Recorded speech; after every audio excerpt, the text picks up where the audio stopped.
నమస్కారం బంధుమిత్రులందరికీ కూడా మీకు మీ కుటుంబ సభ్యులకి ఆయు ఆరోగ్య అష్టైశ్వర్యాలు ప్రసాదించాలని ముక్కోటి దేవతలను సర్వమత దేవతలను మనసారా ప్రార్థిస్తూ తిప్పరాజు రమేష్ బాబు సీనియర్ జర్నలిస్ట్, ఆంధ్రప్రదేశ్ ముఖ్యమంత్రి, యువజన శ్రామిక రైతు కాంగ్రెస్ పార్టీ వైఎస్ఆర్ కాంగ్రెస్ పార్టీ అధినేత జగన్మోహన్ రెడ్డి గారు అనేక సంక్షేమ పథకాలు ప్రవేశపెట్టి ప్రజలకి నేరుగా బ్యాంకు ఖాతాల్లోకి డబ్బు జమ చేస్తూ ఉండడం, ప్రజల్లో జనబలం పెరిగి జనంలో పార్టీకి బలం పెరిగి దూసుకెళ్తూ ఉండగా ఎన్నికలు ఇంకా దగ్గర 6 నెలలు ఉన్నది. మేలో జరగాల్సిన ఎన్నికలు ఉంటాయి, మార్చిలో నోటిఫికేషన్ రావచ్చు. జగన్మోహన్ రెడ్డి గారు ఏమో దూకుడుగా శాసనసభ్యుల్ని, లోక్సభ సభ్యుల్ని, నియోజకవర్గాల మార్పులు చేర్పులు చేర్చుకుంటూ కొత్త అభ్యర్థులకు అవకాశాలు కల్పిస్తూ దూసుకెళ్లిపోతున్నారు.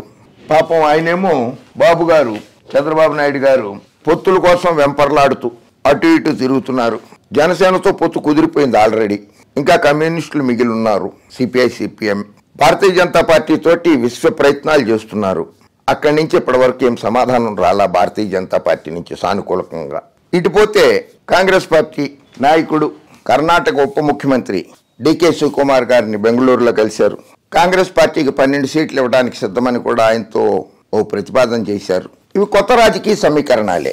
మరి కాంగ్రెస్ పొత్తులోకి గనక వెళితే చంద్రబాబు నాయుడు గారు జాతీయంగా దేశవ్యాప్తంగా భారతీయ జనతా పార్టీకి వ్యతిరేకంగా ఏర్పడినటువంటి ఇండియా కూటమి, కాంగ్రెస్ నేతృత్వంలోని ఇండియా కూటమిలో భాగస్వామి అయినట్లు చంద్రబాబు నాయుడు. మరి పవన్ కళ్యాణ్ గారేమో భారతీయ జనతా పార్టీ సారథ్యంలోని ఎన్డీఏ కూటమిలో ఉన్నారు. మరి 2 ఎన్డీఏ కూటమితో ఉన్న పవన్ కళ్యాణ్ గారు, ఇండియా కూటమితో ఉన్న చంద్రబాబు నాయుడు గారు కలిసి ఆంధ్రప్రదేశ్ ఎన్నికలలో పోటీ చేస్తాయా? అలా చేయడానికి కుదురుతుందా? అలా సాధ్యం కాదు కదా. కాకపోతే సాక్షిలోనేమో జనబలమే గీటురాయి, 24 అసెంబ్లీ 3 ఎంపీ స్థానాలకు పార్టీ సమన్వయకర్తలను నియమించిన ఆంధ్రప్రదేశ్ సీఎం జగన్ 175 స్థానాల్లోనూ విజయమే లక్ష్యంగా. ఇది జగన్మోహన్ రెడ్డి గారు చేస్తున్నటువంటి అభ్యర్థుల ప్రకటనలు. గత 55 నెలలుగా సంక్షేమాభివృద్ధి పథకాలు, చరిత్ర ఎరుగని విప్లవాత్మక సంస్కరణలతో సీఎం వైఎస్ జగన్ జనరంజక పరిపాలన అందిస్తున్నారు. సంక్షేమ పథకాల ద్వారా డీబీటీ ప్రత్యక్ష నగదు బదిలీతో 2.45 2,45,000 కోట్ల రూపాయలు, 2,45,000 కోట్ల రూపాయలు, నాన్ డీబీటీ రూపంలో 1,67,000 కోట్ల రూపాయలు, మొత్తం 4,12,000 కోట్ల మేరకు ప్రజలకు ఆంధ్రప్రదేశ్ ప్రజలకు లబ్ధి చేకూర్చారు జగన్మోహన్ రెడ్డి గారు. రాష్ట్రంలో సగటున 87% కుటుంబాలకు సంక్షేమాభివృద్ధి పథకాల ద్వారా ప్రయోజనం అందగా అందులో 76% ఎస్సీ, ఎస్టీ, బీసీ, మైనారిటీ ఉండడం గమనార్హం. రాష్ట్రంలోని 87% కుటుంబాలకి ఏదో ఒక సంక్షేమ పథకం ద్వారా లబ్ధి పొందారు. అందులో 76% మంది, 75% ఎస్సీ, ఎస్టీ, బీసీ, మైనారిటీలే ఉన్నారు. బాబు గారు, మీరు ఎప్పుడన్నా ఇటువంటి పథకాలు ప్రవేశపెట్టారా? చంద్రబాబు నాయుడు గారు ఇలా ఎస్సీ, ఎస్టీ, బీసీ, మైనారిటీలకి లబ్ధి చేకూర్చేలాగా ఎప్పుడైనా చూశారా? ఎస్సీలు మీకెందుకు రాజకీయాలు అంటాడు మీ పార్టీ ఎమ్మెల్యే చింతమనేని ప్రభాకర్. మత్స్యకారులను తోక కత్తిరిస్తానంటారు మీరు. బీసీలని మిమ్మల్ని లోపలికి రానివ్వడమే తప్పు. నోర్మూయిండా అన్నారు బీసీలని పట్టుకుని. మీరు గోల చెయ్యగా ఎన్ఎండి ఫారూక్ గారికి మంత్రి పదవి ఇచ్చారు. ఓ మంత్రి పదవి కూడా ఇవ్వలేదు మీరు అంతకుముందు ముస్లింలకి. జగన్మోహన్ రెడ్డి గారు ఏకంగా ఉప ముఖ్యమంత్రి పదవి ఇచ్చారు. ప్రతి కుటుంబం, ప్రతి గ్రామం, ప్రతి నియోజకవర్గంలో తీసుకొచ్చిన మార్పులు కళ్ళెదుటే కనిపిస్తున్నప్పుడు 175కు 170 స్థానాల్లోనూ విజయం సాధించడం సాధ్యమేనని పార్టీ శ్రేణులకు సీఎం వైఎస్ జగన్ దిశానిర్దేశం చేస్తూ వస్తున్నారు. చేసిన మంచిని ప్రజలకు చెప్పి వారితో మమేకమై మరింత మేలు చేయడానికి ఆశీస్సులు కోరాలని ఎమ్మెల్యేలు, సమన్వయకర్తలకు మార్గనిర్దేశం చేశారు. ప్రజలతో మమేకం కాకుండా వారి మనసు చూడగొనలేని వారికి టికెట్లు ఇవ్వలేనని ఆది నుంచి సీఎం జగన్ తేల్చి చెప్తూ వస్తున్నారు. అది ప్రజల్లో ఎవరైతే సరిగ్గా పనిచేయలేదో, గడప గడపకి ప్రోగ్రాంలో పాల్గొనలేదో, బస్సు యాత్రలో పాల్గొనలేదో అటువంటి వారందరినీ గుర్తించి ఎక్కడెక్కడైతే శాసనసభ్యుల మీద వ్యతిరేకత ఉన్నదో అక్కడ అభ్యర్థులను మారుస్తున్నారు ఆయన. దాని గురించి ఈనాడు పేపర్కి, ఆంధ్రజ్యోతి పేపర్కి భయం ఎందుకు? మీకెందుకు భయం? ఆయన పార్టీలో ఆయన పార్టీ అభ్యర్థులను ఆయన మార్చుకుంటారో అది ఆయన ఇష్టం. మీరు పేపర్లో ఏ వార్త రాయాలో, ఎలా రాయాలో అన్నది మీ ఇష్టమైనప్పుడు పార్టీలో ఏ అభ్యర్థికి టికెట్ ఇవ్వాలా, ఏ అభ్యర్థికి టికెట్ ఇవ్వద్దా అన్నది ఆయన ఇష్టం కాదా? జగన్మోహన్ రెడ్డి ఇష్టం కాదా? పద్ధతిని కూడా మీరు వ్యతిరేకిస్తారా? ప్రజాస్వామ్యంలో ఉన్నటువంటి పద్ధతిని.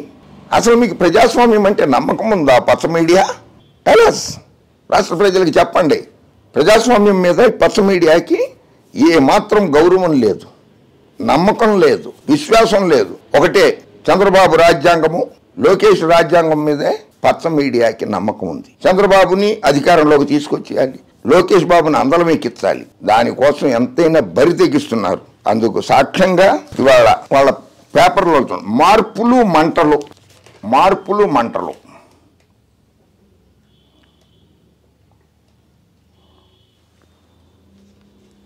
ఏపీలో ఎంపీ ఎమ్మెల్యేలకు బదిలీలు.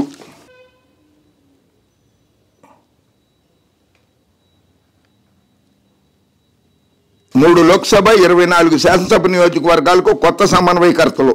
రాబోయే ఎన్నికల్లో వీరే అభ్యర్థులని ప్రకటించిన మంత్రి బొత్స సత్యనారాయణ.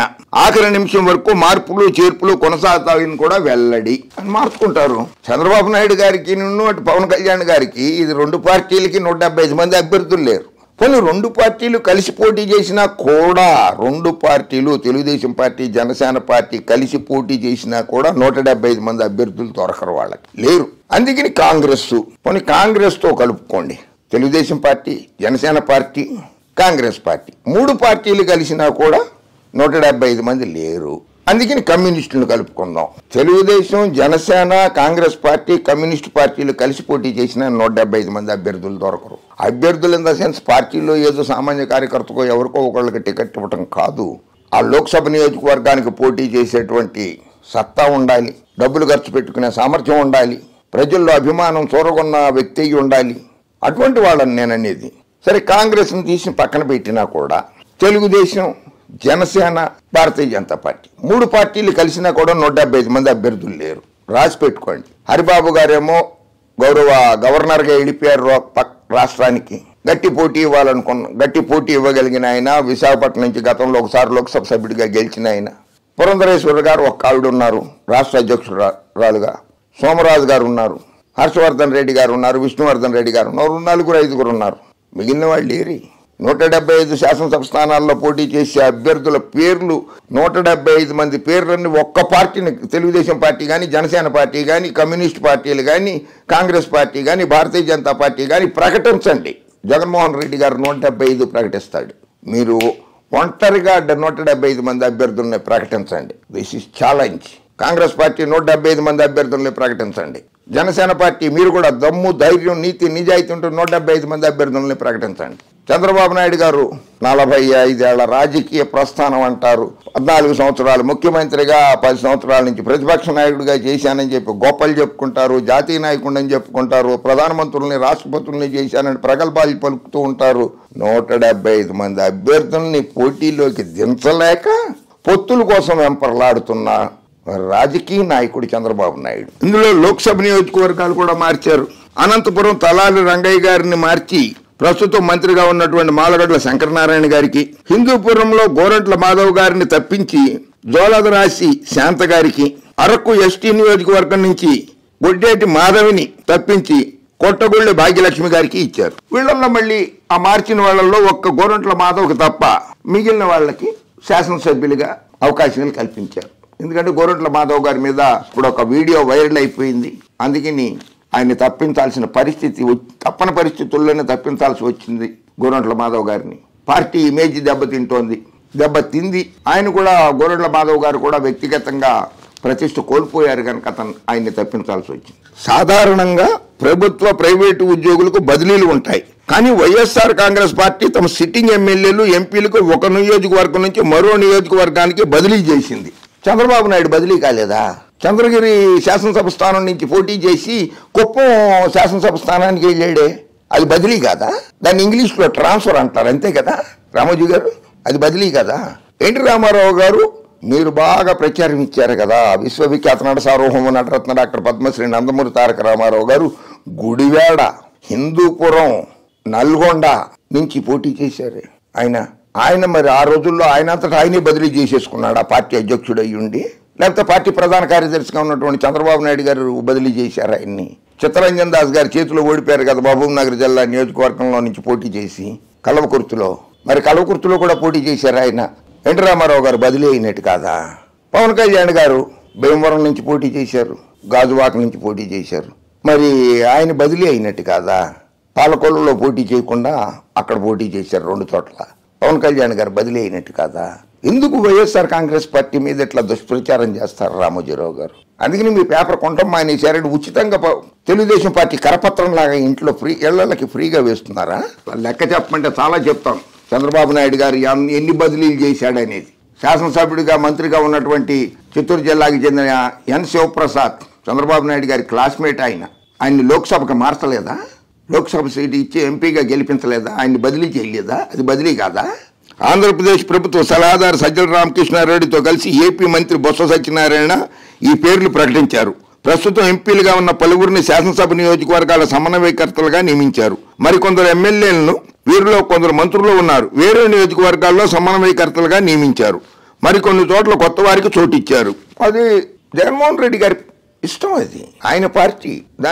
దాని మీద మీరెందుకు భయపడుతున్నారు? అసలు ఆయన అభ్యర్థులను మారిస్తే భయపడాల్సిన కర్మ మీకేంటి? ఎందుకు భయపడుతున్నారు మీరు? బాబు గారు మద్దతు ఇచ్చారే కాంగ్రెస్ పార్టీకి. ఉత్తరప్రదేశ్ నుంచి బదిలీ అయ్యి కేరళలో వైనాడు నుంచి గెలిచాడు కదా రాహుల్ గాంధీ లోక్సభ సభ్యుడిగా.